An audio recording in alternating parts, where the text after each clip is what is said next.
Hey guys, what's up? Welcome to my channel. I'm Frank. When I was a kid, I used to play the Ratchet and Clank video games, and I got pretty excited when a new one dropped on PS5. I got even more excited when Sony reached out to sponsor a video. And while there were tons of props I could have made from this game, in the end, we all knew it had to be the Omniwrench. Let's get started.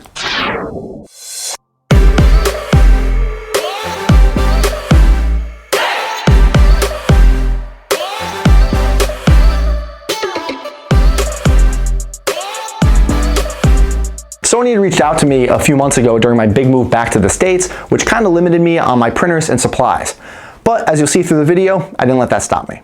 Now, the game was already released on June 11th as a PS5 exclusive, and you can play as both Ratchet or a new female character, Rivet. And after having played the game myself, I can truly tell you it delivers a next-generation console experience. There's this really cool new weapon called the Rhino 8. It's a gun that rips open portals to other dimensions. It'll start dropping stuff on enemies, and it'll even pull items from other video games. There's even a couple Easter eggs in it, like from Horizon Zero Dawn. Like all my 3D printing projects, I want to take you guys through the whole process, the files, the printing, the painting, and especially the electronics. If you guys haven't already, please subscribe to the channel. Your constant support makes projects and partnerships like this possible. Let's get started. Sony was more than willing to send me some really beautiful reference images of the Omniwrench. And I reached out to my buddy RD over at Promethean Props, and he got back to me in some record time with this beautiful rendered image of the 3D printable model of the Omniwrench. Let's take a look at the files for this thing. I went and dropped everything in Mesh Mixer, and I've already kind of parsed through the files pretty nicely. If we look back here at the cap, and if we get rid of that, you'll see that there's a hole all the way through the handle for a metal support rod, and that's going to be very important for later. But not only is there a slot for a metal rod, there's also a slot up here that runs wires all the way through the handle to a hole for a button, into the head over here, and then into the chamber up here. So if I delete all of these, you'll see that there's a hole coming all the way into the wrench part for wires and electronics. He did a great job designing how everything locks together. These will be printed clear for lights. There's a cover up here, there's a cover up here, and then little covers for the sides of the wrench. All these little detail parts are separate, and then he left a chamber inside here for a battery, and then I can stick all the electronics in there and then run all the wires throughout. So I'm really excited to print this. Like I mentioned before, when I started this project, I only had my small artillery sidewinder and a couple resin printers to work with. If I had my tall printers, I would one-shot the handle. So I cut the handle into 3 parts in Mesh Mixer. Those will be easy to print. I would not suggest printing them like this. I'm gonna print them all one at a time. This way the printer has less work to do and less movement. But yeah, these are super easy to print, and you can see the holes through all of them. So lining them up will be really easy. And I cut the parts where the handle is going to wrap around, where this part here is going to kind of hide the seam line. So it'll be a lot less cleanup. And now I also have 2 resin printers, an EPAX X156 and an EPAX E10. Now the 156 is massive as it is, but I am going to need to do multiple prints. I am still learning how to resin print, but this isn't the video to go through those trials and tribulations. I have separated the parts depending on how I want to print them. These are all of the clear parts here, and then these are some smaller detail parts. This is the whole handle system up here, and then the flat parts to the wrench, and then more parts to the wrench. So resin printing is dependent on height, not width. The taller it is, the longer it'll take. The flatter you can make the part, the quicker it will print.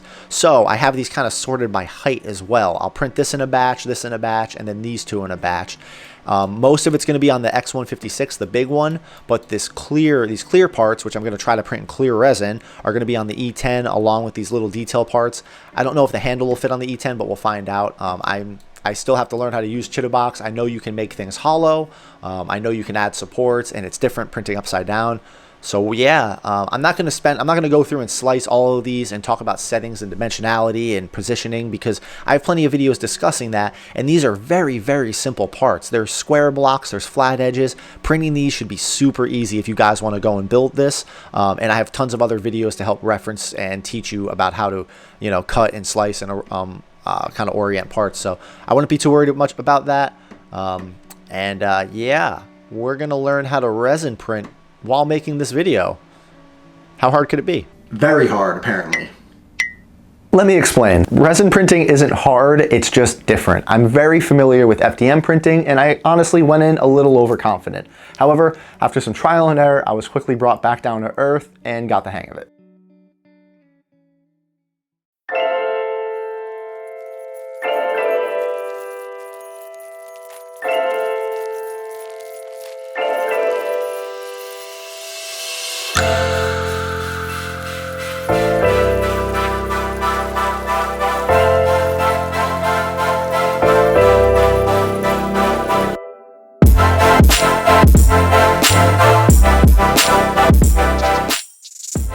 This is the EPAX hard resin gray. My support placement could have been better there, but that's gonna get covered. I just need to sand to Dremel that down. This was on the 156 and the detail still came out beautiful. So that's probably my favorite part. It is dense. I wasn't able to hollow this out. I did hollow this part out and it did end up kind of fracturing and cracking. So I reprinted it completely solid and it looks great. So this is all with the gray hard resin. And then this is the hard and tough black resin. This stuff came out great too. Really nice and smooth. But I hollowed out the handle right here and it cracked. And a little bit later, we're gonna try to actually fuse this back together, and then a bunch of little detail parts right there. We did use some water washable clear resin here, and I made the mistake of actually putting it in an alcohol bath, and I think that kind of hazed it up a little bit. It still lets plenty of light through. I'm really happy with it. Some of the blue kind of stayed, but they're going to be blue LEDs behind it anyway, so I'm okay with that. Like I said, some parts are FDM printed, like the handle. These FDM prints were coming out really beautiful. All right, so the prints are over there curing in my makeshift little UV turntable thingy. I do need some more tools though. I don't have a Dremel. I had to sell mine in England because 220 power voltage. Anyway, I'm gonna get a Dremel. Gotta get the spray paint. I have a good image of the wrench, so we're gonna match up some paints, see how close I can get. So let's hit the road.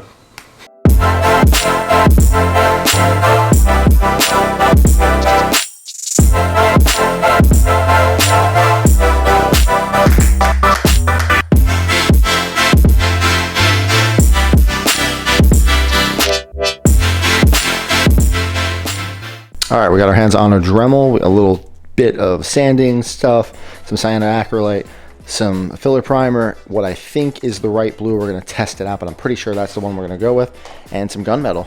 Let's start building.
right, guys, here is the wrench mostly assembled, and there was some assembly required for sure. The last detail parts I need to put on are going to be finalizing these, and then all of the little rivet parts, which are sitting in a bin over here, along with some of the clear parts, which I don't need to touch right now. They'll go on when everything's said and done.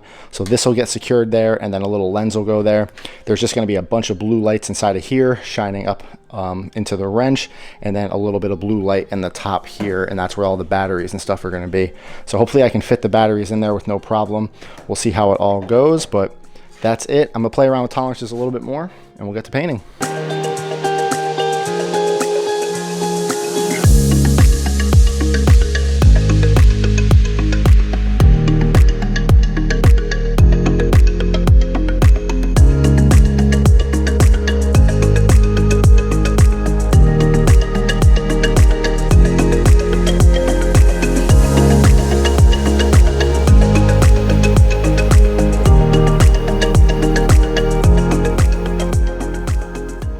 So the parts are done. There are some imperfections, but I kind of like that. It's a wrench, it's a weapon, it's a tool. It's gonna have some nicks and blemishes. The colors came out great. This is actually a really nice gunmetal, so I'm pretty happy with how this turned out. I need to tape certain parts of this off because I need to make other bits chrome. So let's get this taped off and repaint.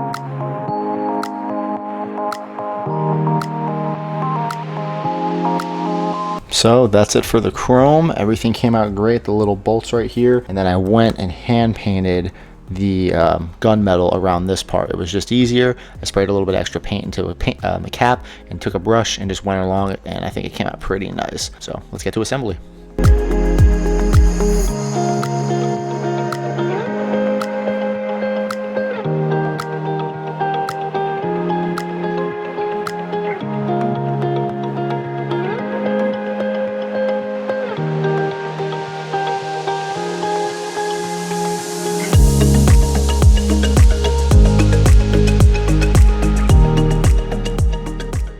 So this is the only reveal I'm gonna do for now because it's not fully assembled. I still need to go in and do the electronics on the inside, so I can't finish attaching these parts quite yet, and I wanna let the chrome cure just a little bit more. So I'm gonna do the electronics tonight, try to get it wired up and lit, and let the chrome cure, because I did redo it, and then we're gonna go and finish installing this. But I think I nailed that color pretty close, and I love how this thing looks. And I can pick it up, I can move it. It is definitely top heavy. The metal rod going through the center definitely helped. That's not something I really covered, but I definitely cover it in my other videos. But without that, this thing would definitely break. So let's get started.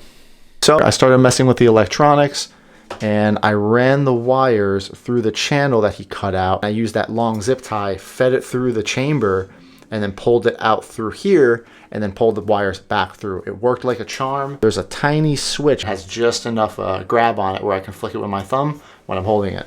So I'm still working on getting the LEDs in there. I had to basically design my own battery pack to fit. These are 3 rechargeable batteries, and then this is what's gonna connect to everything. And then this is the top cap with 3 LEDs. I'm gonna try to sand this down a little bit more to make it translucent because I hate being able to see the LEDs, but this is theoretically gonna drop right into the top here, and it'll cap the entire thing off kind of like that. And then when I need to pull the battery pack out, I can lift it out. So hopefully I can get it pressure fit in there well enough where it stays. Let's get back to work. Okay, I think we have something going here. All the electronics are in for the most part, and the system I wired up is very basic. I've done it in multiple props, and you can go and see any other video, but I'll throw a little diagram up right here to show you the basic system. It's an on-off switch, a battery, and some lights. Now I have the main battery pack sitting here with a little plug, and then this plug is interrupted before it goes to the power cables. It goes all the way to the switch, comes back, so the switch can turn the lights on and off. And then they branch out into the chamber here, and then the little light on the top. You'll also notice that the lens is darker than the original blue. I hit it with a little bit of an Expo marker to darken it up because in its resting state, I think it looks nicer. I have a couple JST plugs kind of hugging in here, and basically the inside of here is just wound up wire, and I kind of bunched it all up so it can reflect through these 2 holes. And then at the very bottom, I folded it over, and this is what's going up through the chamber here. And that's the LEDs you'll see as they wrap around there. So I folded them over. Again, I wish the LEDs were closer, but maybe I can go back and update it once I have more supplies and get more stuff here, but I'm happy with it. So let's assemble this thing and we'll wrap this up.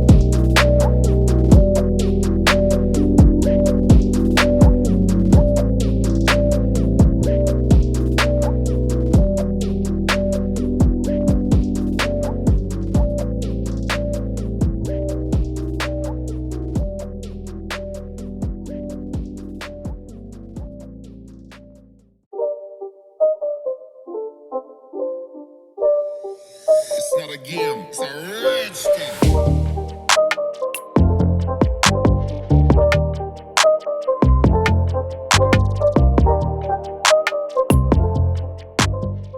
the Omniwrench, guys. The last thing I did to it that I totally forgot to film was doing a little bit of weathering and battle damage, but I think it's the perfect finishing touch for a project like this. One last big thank you to Sony for reaching out to me and giving me this opportunity. I'm super proud of how it came out, and I hope it lived up to the expectations. And another huge thank you to RD for pumping out these files super quick. I couldn't have done this without you, man. If you guys want to know any of the materials that went into this project, it's all linked down below. But that's a wrap for this video, guys. As always, thank you so much for watching, and you have a good day.